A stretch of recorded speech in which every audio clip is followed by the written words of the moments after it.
Hello friends, today I'm going to teach you how to listen to any song and figure out the chord changes without looking up a chord chart. It's not magic, it's just a skill set we need to develop. Let's get started. Now in this video we're not diving into deep music theory land, we're going over functional theory, or things that we're going to run across all the time in music, because that's what's really important. So for chords, we're only actually going to focus on 3 types of chords. If you want to learn more about chords, I'll link to my video on building any type of chord that you would want. But the reality is, we're not going to see a lot of dominant 7, flat 9 chords floating around, or even augmented triads. There's really only 3 types of chords that we see the vast majority of the time, and those are major, minor, and dominant 7th chords. Now, any other 7th chord is just built off of really our major or minor triad. We also have diminished, but we don't find it too commonly, so we're not going to worry about it. A major chord is what we typically think of as happy. If you play your C chord, that's a C major chord. A minor chord gives us a more sad sort of foreboding feeling when we flat the 3rd. It sounds like this. The C minor chord, just 1 note difference. And in addition to this, we also have what's called a dominant chord, and we're going to talk in a minute about why this actually exists inside keys, but we want to just listen for this type of sound. And a dominant 7th chord gives us the feeling of needing to go somewhere. It is unstable, and in the key of C, we typically see a G7th, and you've probably played a G7th chord in hundreds of songs in C major, and you're used to this sound already. We can't really just hang out on this chord. It wants to go back to C. So the 3 chord qualities that we're really concerning ourselves with for the vast majority of music are major, minor, and dominant 7th. And I'm going to link down below to some ear training exercises, because really what you need to be able to do are identify these 3 different types of chords and how they sound. And just a little bit of practice each day will get you there. Now within any given key, chords are not random. There are specific chords that we use, and obviously we can steal chords from other keys, but if we know the commonly used chords in any given key, that really limits the possibilities of what can really be happening in a song. You've probably learned a basic major scale before, do, re, mi, fa, sol, la, ti, do, and all of our chords in a key are really based off of that.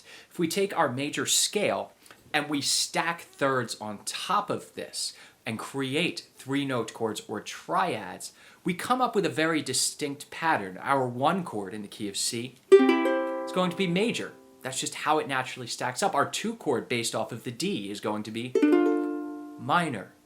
Our 3 chord, which is an E, is also going to be minor. And then our 4 chord, the F, is major. Our 5 chord, our G, is major. We're going to come back and talk about this in 1 second. Our 6 chord, in this case an A, is going to be minor. And then our 7 chord is a diminished triad. And we're not going to worry too much about this, because we don't really see diminished triads very often in music, so why should we concern ourselves with this at first? But let's go back to that 5 chord. This 5 chord, the G in this case, is very commonly turned into a dominant 7th chord. And why is that? Well, when we stack the 7th on top, it is an F natural, naturally creating a dominant 7th, which leads our ear back to C. So the 5 chord in any key is very often a dominant 7th chord. And when we hear that dominant 7th tonality, it's usually acting as a 5 chord in some type of way. Now about that 7 chord, that B diminished triad, why don't we actually see this very much? Well, the reality is if we think about B diminished, B, D, and F, we're just nestled right inside that G7th chord. So generally composers use the more consonant sounding harmony, the dominant 7th chord, which is really doing the same thing as that 7th. So this is the one thing that you do want to memorize, is that in any given key, the 1 chord and the 4 chord are major, 2, 3, and 6 are minor, 5 is dominant, and then the 7th is diminished. Now I'm going to link below also to my video on transposing, as well as the Nashville number system that goes into this chord scale concept a little bit further. But for our purposes today, that's all you need to know. Now, as I mentioned, every chord that we run across is not going to be within the key. We frequently borrow from related keys.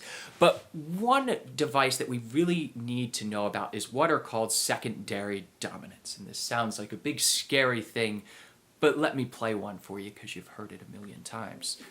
You are my sunshine, my only sunshine.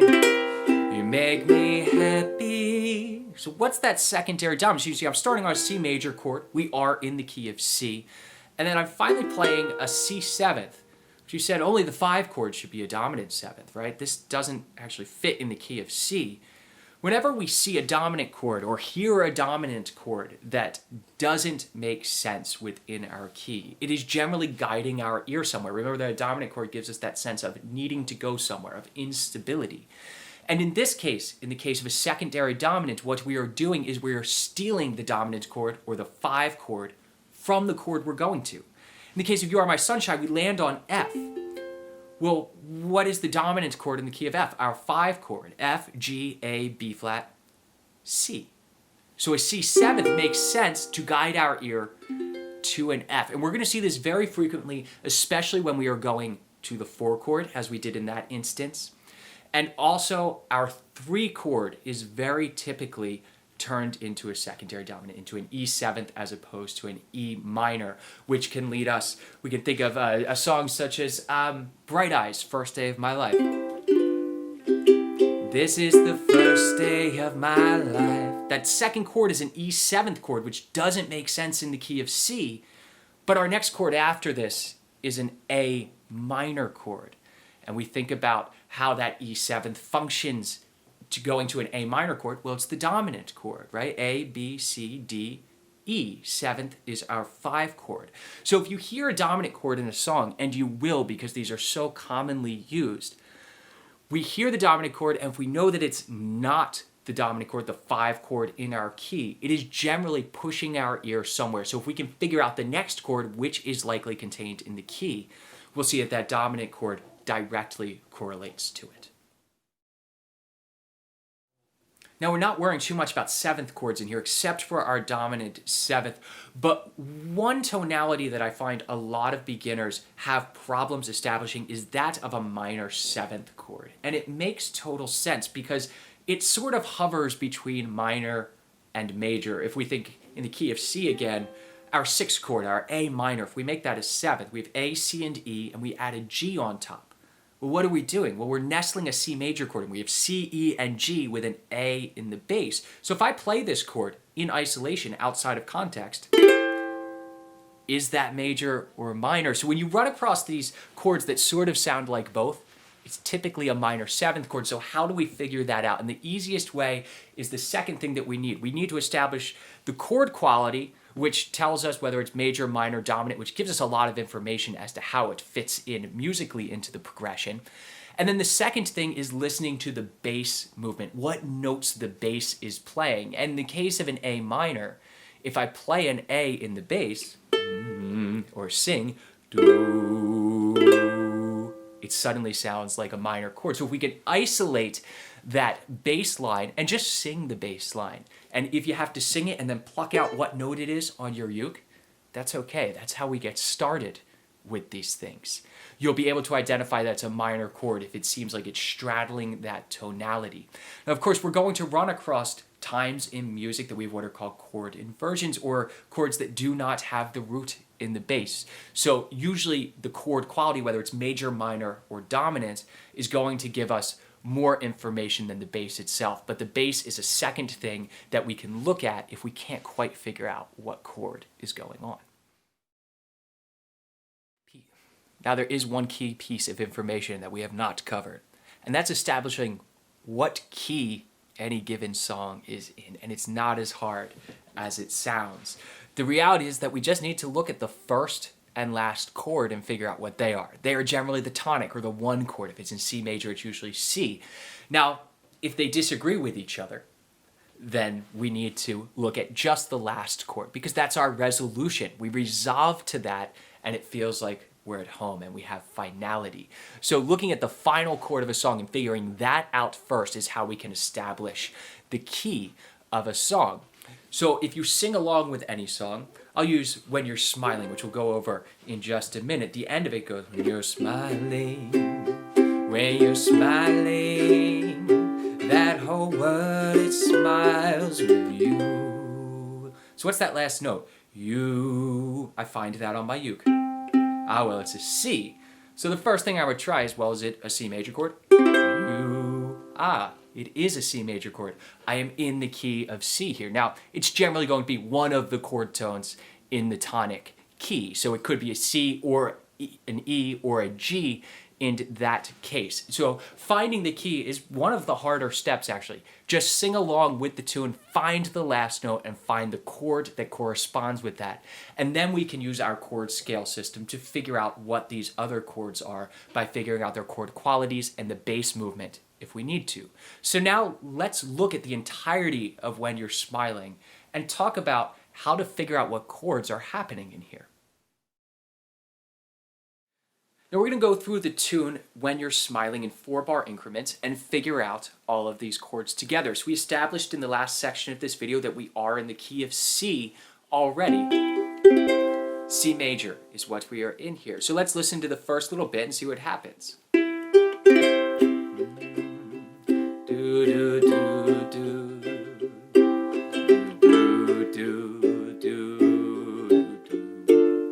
D is rather low for my voice. I don't sing this in C. It makes it easier for us to think about it.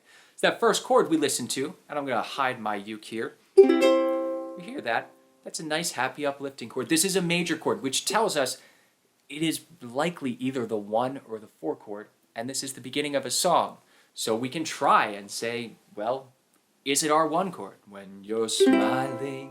It certainly is here. Let's listen to what it would sound like if it were the 4 chord. When you're smiling.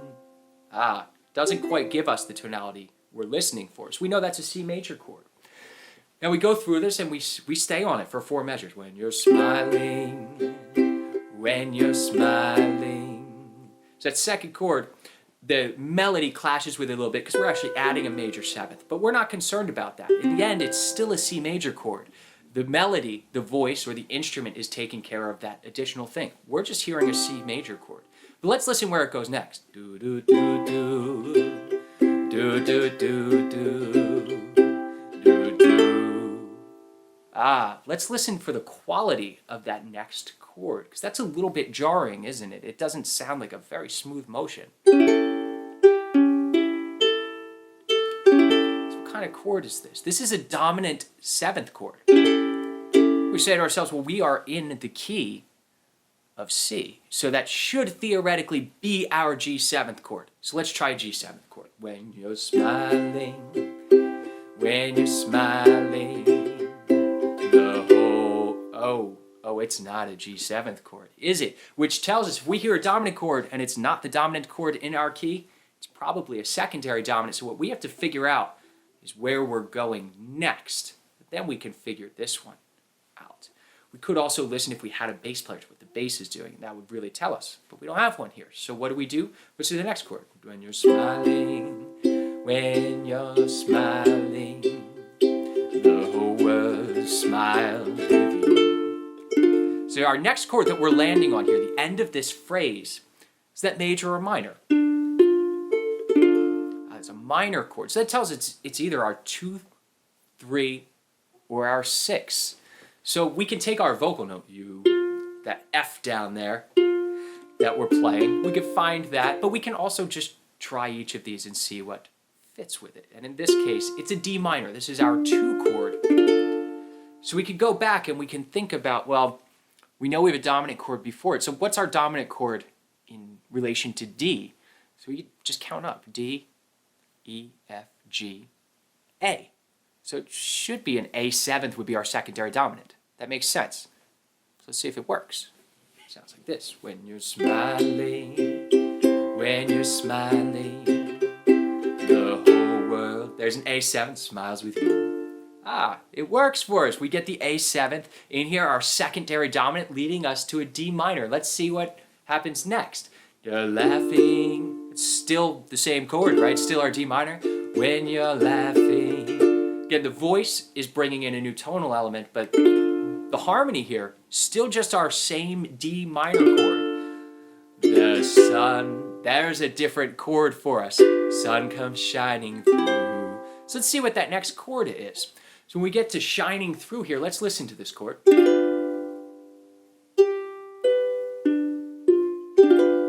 Sounds unstable, right? It sounds like it's going somewhere. This is a dominant chord.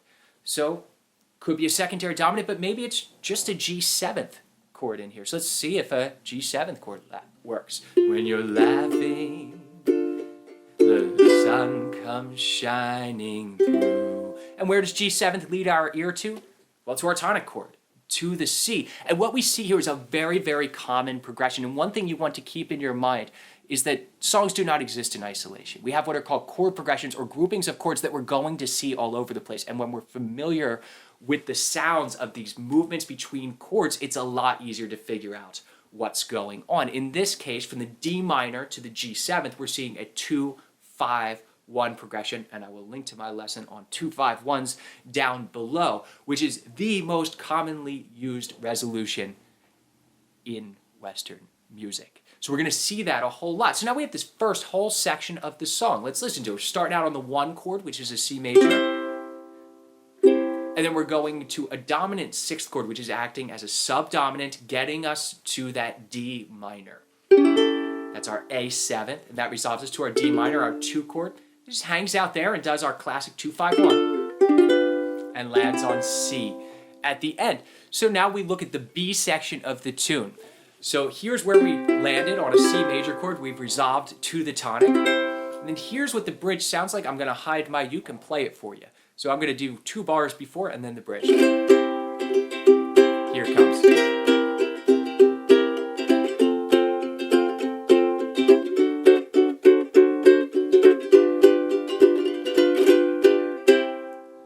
So there's a lot of fun stuff going on here. So let's figure out what the first chord is. So here's where we're coming from. We know this is a C major chord. And what are we hearing next? They sound pretty close to each other, don't they? There's a lot of common information here. But that second chord, where we start the bridge, is a dominant 7th chord. And it's not our G7th. It's another one of those secondary dominants that we're going to see all over the place, because it's one of the easiest ways to do temporary modulations. So we have this, we go, well, it sounds like a C. So maybe it's just a C7th chord. And that's exactly what it is. But if we identify this as our C7th, where does that lead us to? And we can figure this out by just going up a 4th from any dominant chord. C, D, E, F. It goes to our 4 chord. And what did I say earlier? One of our most popular secondary dominants is going from the 1-7 to the 4. And here it is right here, a common trope that we see in music all the time. Resolves to an F. So here's the beginning of the bridge, C7th to F. Gives us a nice smooth motion between the 2 chords. Now, the next one is a little funky and something we haven't seen before. So we're on an F, and we hear this sound. What kind of chord is that? We listen for the value. It's a major chord with a flat 7 on top. That is a dominant 7th chord. But if we play a G7, it doesn't work. Here's our bridge with a G7th in it.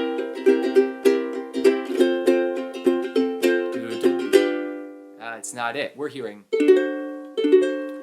this right here. So we know that's some type of secondary dominant, but let's see if we can figure out the next chord first. And maybe that'll tell us some information about what we need to know here. So we're coming from C7 to F. Then we hear this.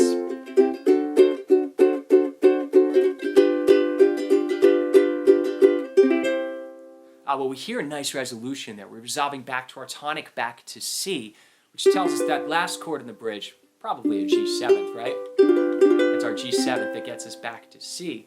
We know we have a secondary dominant preceding this, so what's our secondary dominant that gets us to G7? G, A, B, C, D7th. So let's see if that works. Our dominant 2 chord. So let's try this bridge now. D7.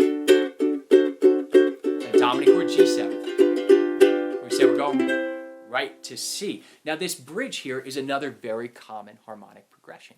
This is our honeysuckle bridge. 1, 7, 4, dominant, 2, 5. You're going to see this a whole lot, especially if you like those older tunes. This happens all over the place. But it's really just a great masterclass in some of the very common ways to use secondary dominant chords. And we've started tuning our ears to hearing that. Now let's hear the very end of the tune, and actually there's nothing new here. Let's listen to it.